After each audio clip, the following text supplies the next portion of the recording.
जय श्री हरि। क्या आप जानते हैं कि पूरे साल में एक ऐसा दिन आता है जिसका व्रत रखने मात्र से आपको साल भर की सभी एकादशियों का पुण्य मिल सकता है। जी हाँ, हम बात कर रहे हैं साल की सबसे बड़ी और सबसे श्रेष्ठ एकादशी निर्जला एकादशी के बारे में। आज के इस वीडियो में हम जानेंगे कि 2026 में निर्जला एकादशी का व्रत किस दिन रखा जाएगा, इसका महत्व क्या है, इसे कैसे करें और इसके सटीक नियम क्या है। तो वीडियो अंत तक जरूर देखिएगा। स्वागत है, मैं भाविनी मिश्रा आप सभी के सुखी, स्वस्थ और मंगलमय जीवन की कामना करती हूँ।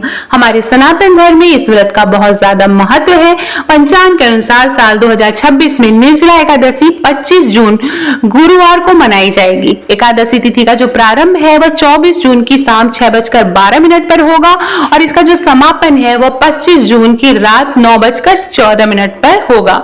उदया तिथि के कारण व्रत 25 जून को ही रखा जाएगा और पूरे दिन एकादशी का तिथि रहेगी। इसका पारण जो है अगले दिन 26 जून को सुबह 5:25 से लेके 8:13 के बीच में किया जाएगा। तो ये थी तिथि और पारण की जानकारी। बात करते हैं कि एकादशी का नाम और कौन से नाम है हमारे इस निर्जला एकादशी के। तो महाभारत में भीम और भगवान विष्णु के कारण इसका नाम बदल जाता है। इसे पांडव एकादशी या भीमसेनी एकादशी भी कहते हैं। पौराणिक कथा के अनुसार भीमसेन को भूख तो बर्दाश्त थी लेकिन प्यास नहीं। तब महर्षि व्यास ने उन्हें इस व्रत का विधान बताया था। जो भक्त बिना जल के इस दिन उपवास करता है वह सभी 24 एकादशियों का फल प्राप्त करता है। साथ ही इस दिन जल, फल और वस्त्र दान करने से अश्वमेध यज्ञ के बराबर फल की प्राप्ति होती है। इसलिए इसका नाम पांडव एकादशी या भीमसेनी एकादशी भी रखा गया है। आइए जानते हैं कि पूजा विधि, पूजा की करने की सही विधि क्या है। तो सुबह जल्दी उठ के स्नान करना है। स्नान करने के बाद आपके पास अगर पीले रंग के वस्त्र हैं तो अवश्य करें, अवश्य पहने। घर के जो मंदिर है उसकी साफ सफाई करिए। एक चौकी लें और उस पर पीले रंग का वस्त्र बिछाएं। उसके ऊपर भगवान विष्णु और माता लक्ष्मी की प्रतिमा या फोटो स्थापित करें, उनका ध्यान करें और व्रत का संकल्प करें। विष्णु जी को पंचामृत, पीले फूल, फल और तुलसी दल अवश्य अर्पित करें। साथ में कोई मीठी चीज और जो नैवेद्य है पीले रंग की कोई वस्तु बनाकर भगवान विष्णु को भोग अवश्य लगाएं और उसमें तुलसी दल अवश्य डालें। धूप दीप जलाएं और ओम नमो भगवते वासुदेवाय मंत्र का 108 बार जाप करें।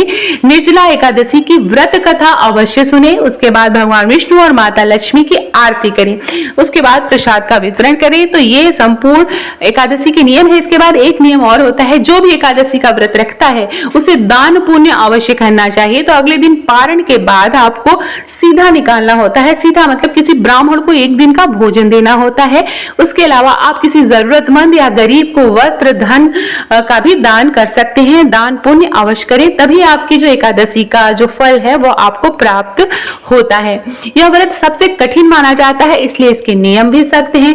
व्रत के संकल्प से लेकर द्वादशी तिथि तक जब तक आप पारण नहीं करते आपको 24 घंटे का निर्जला व्रत रखना होता है। जल की एक भी बूंद ग्रहण नहीं करनी होती है, तभी आपको 24 एकादशियों का फल मिलेगा। इस दिन अन्न और चावल बिल्कुल नहीं खाना चाहिए। घर में सात्विक भोजन बनाएं। जो लोग व्रत नहीं भी रह रहे हैं घर में, अगर एक भी कोई व्रत रह रहा है तो घर में आप चावल ना बनाएं और सात्विक भोजन बनाएं। लहसुन प्याज का उपयोग ना करें।